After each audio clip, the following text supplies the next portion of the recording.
So, we want to show you how to quantify your journey from not enough money to lots of money, or from sickness, arthritis in your hips, to feeling wonderful, or from a relationship that isn't working to one that is fabulous in all ways, or to a business enterprise that you can't get off the ground to one that is functioning so powerfully that thousands are employed and millions are benefiting. In other words, we want you to quantify your journeys between where you are and where you want to be.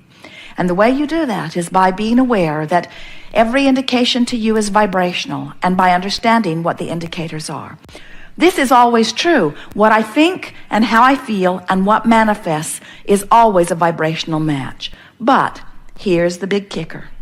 What manifests isn't manifesting instantaneously.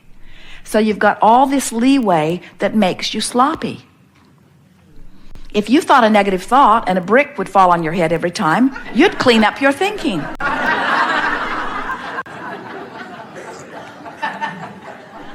But you're not here to be punished about your thinking. You're here to understand your thinking. You're here to use your thinking, your focus, to create.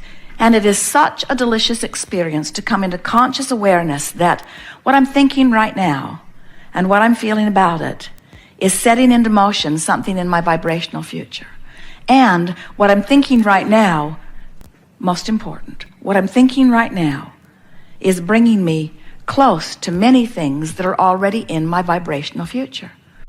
Can you see how someone could get their heart broken, and then they could get sick, and then they could lose all of their money, and then they could wreck their car all in the same week? In other words, it's easy to understand how they get focused in that place of despair, and then the only thoughts that they have access to are thoughts like that, and so they just beat the drum of it, beat the drum of it, beat the drum of it. And if they've been doing it for a while, then their vibrational escrow is full of all that kind of stuff, and in a very short period of time, they begin manifesting the results of how they've been feeling, you see. So we don't want you to be afraid of your vibrational escrow. It's full of wonderful things, too. But we want you to be aware of what you're doing vibrationally, because we want you to know which way you're going along this journey. We want you to know when you're headed toward what you want or when you're headed away from what you want. You can tell by the way you feel whether you are moving toward what you want or whether you are moving in opposition to what you want. That's what your guidance system is all about. You understand that, don't you? Never again will you ever feel negative emotion and not know what it means. So just stop and laugh, and most of all, make peace with where you are. That's the most important thing that we want you to leave this room with today.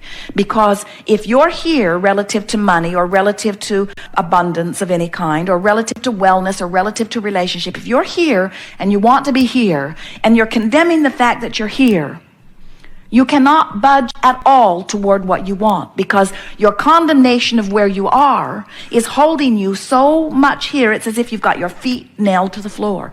You've got to make peace with where you are. And think about it.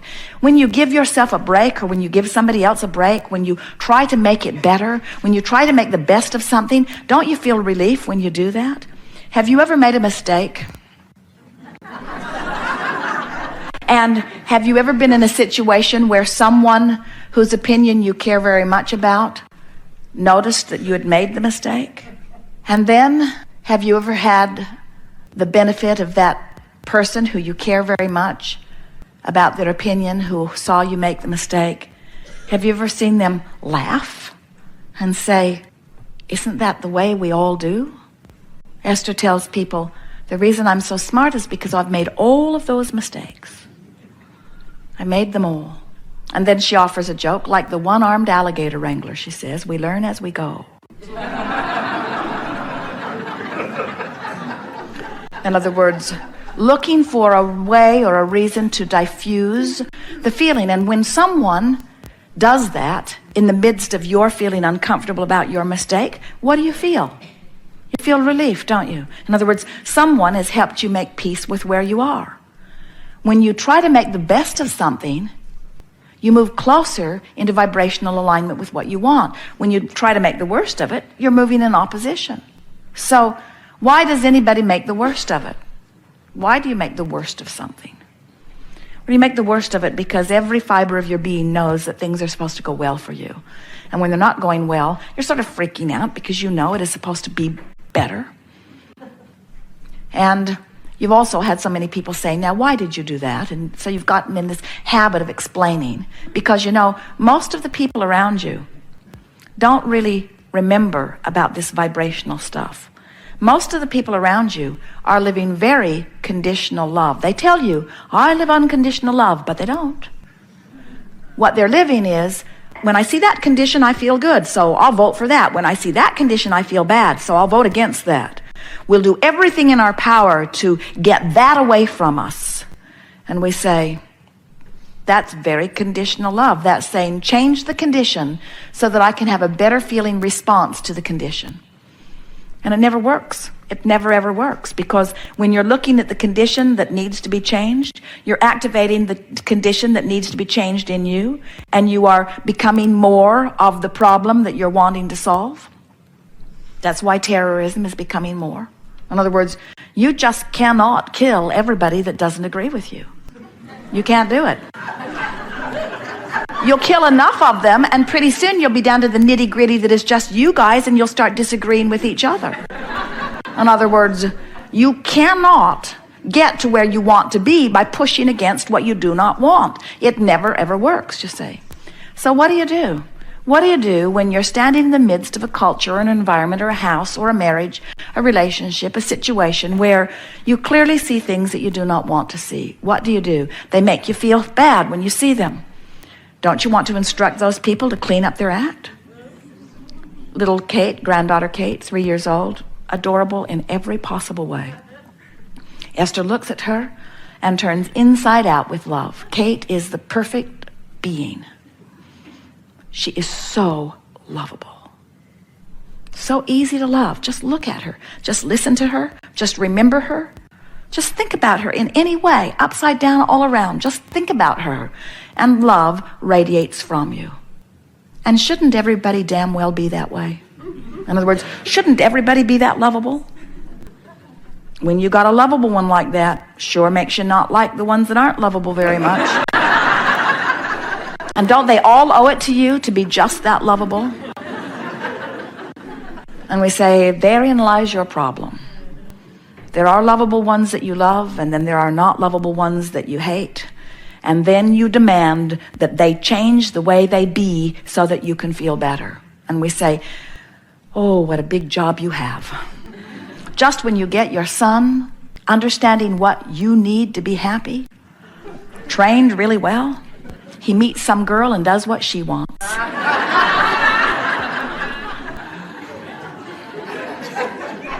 And if your happiness depends upon anybody else performing in any way to please you, it's no wonder you feel out of control, because they're all selfishly oriented too. One of the most humorous things we ever hear is when a very selfish one says to you, don't do that, you selfish one. And what they mean is, don't satisfy your selfishness, satisfy mine. And you just got to wonder, who gets to decide whose selfishness gets to be satisfied? And we say, Source has decided long ago. Everyone gets to have their selfishness satisfied.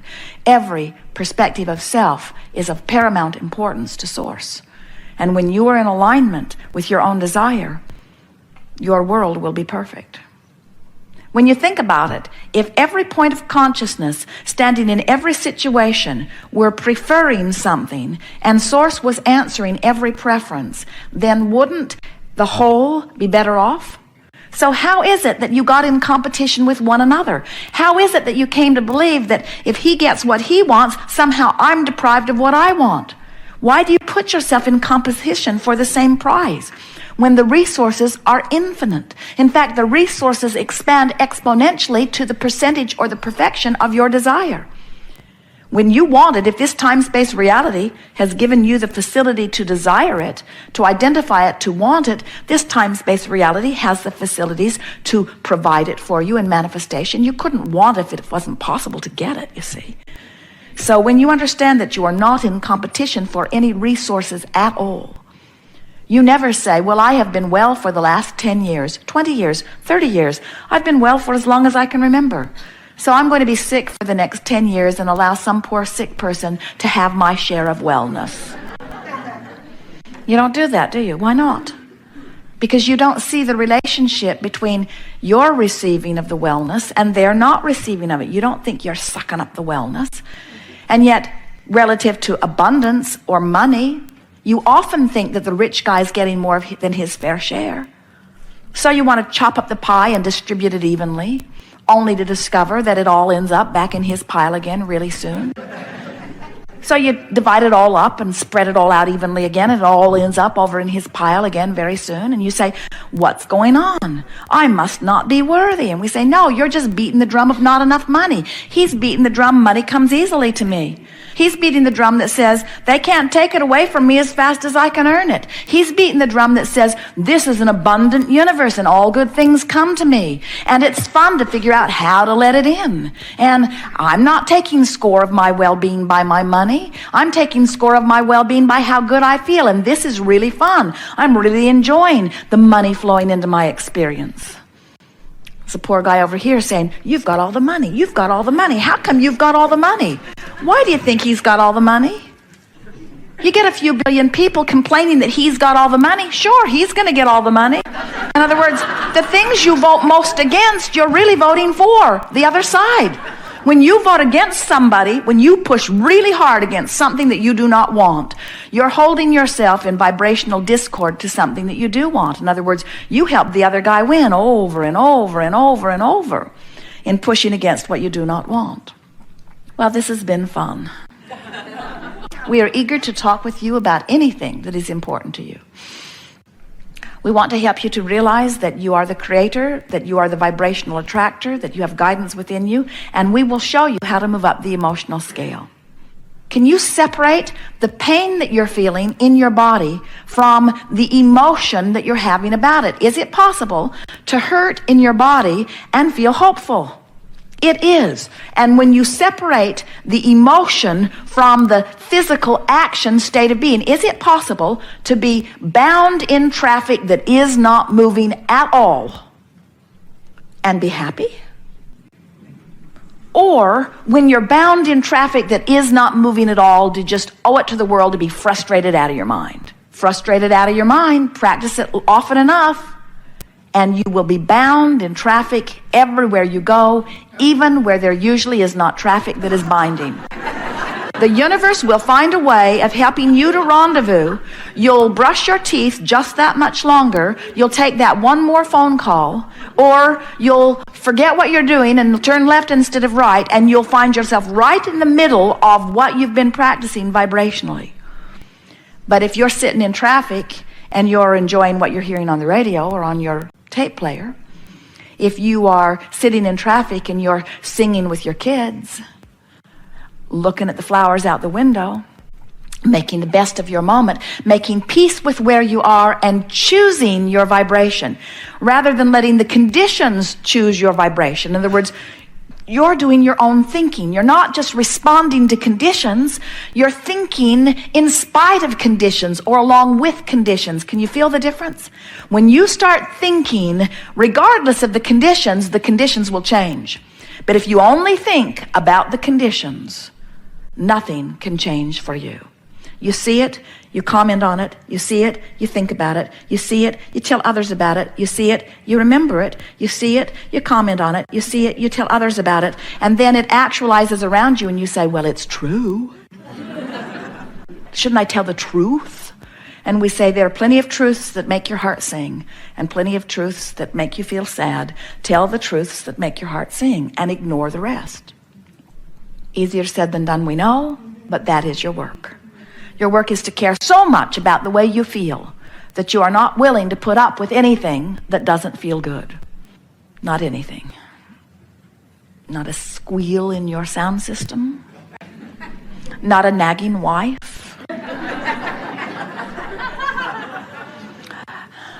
Nothing. Don't put up with anything that doesn't feel good. Find a way around it. Find a way to make it feel better to you.